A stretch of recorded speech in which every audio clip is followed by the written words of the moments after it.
du pouvoir et de l'opposition. Il ne faut pas oublier que Bayendé appartient à un regroupement qu'on appelle NOGEC. Et donc ce regroupement a un membre au gouvernement.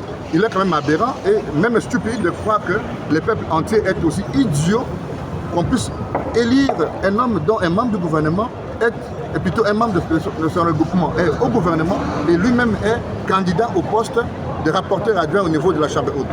Ici, nous pensons que les sénateurs, par présomption, c'est une chambre des sages. Et donc, ils ne vont pas se livrer à cette supercherie politique de M. Bayendé, qui en réalité n'a ni capacité managériale, ni vision pour l'opposition congolaise en vue de participer effectivement à l'action politique. Par-delà toutes les considérations, Bayendé est d'abord politique qui a eu à gérer. Et donc le bilan, il est catastrophique. Il faut passer par Mbandaka pour voir le visage de l'action d'un homme qui est en fait le résultat d'une inaction.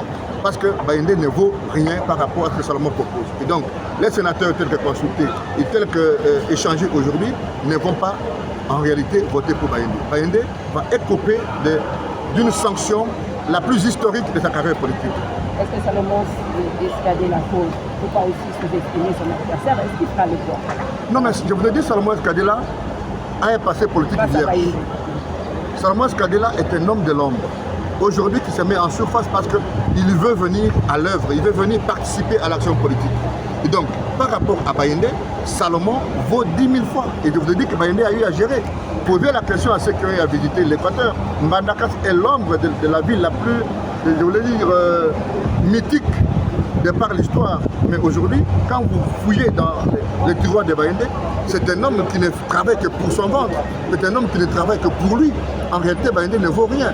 Et je vous ai dit que l'incohérence politique, l'instabilité de M. Bayendé dénote à suffisance que ce n'est pas un homme sur qui les sénateurs peuvent compter.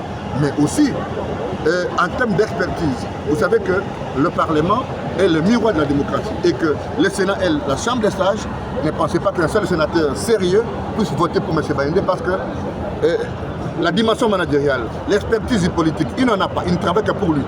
Pour preuve, tantôt il a fait des affiches comme candidat rapporteur, tantôt il fait des affiches comme candidat rapporteur adjoint. Ça signifie qu'il pense que l'opposition d'aujourd'hui, c'est le prolongement de la majorité. C'est une aberration politique et scientifique. Merci.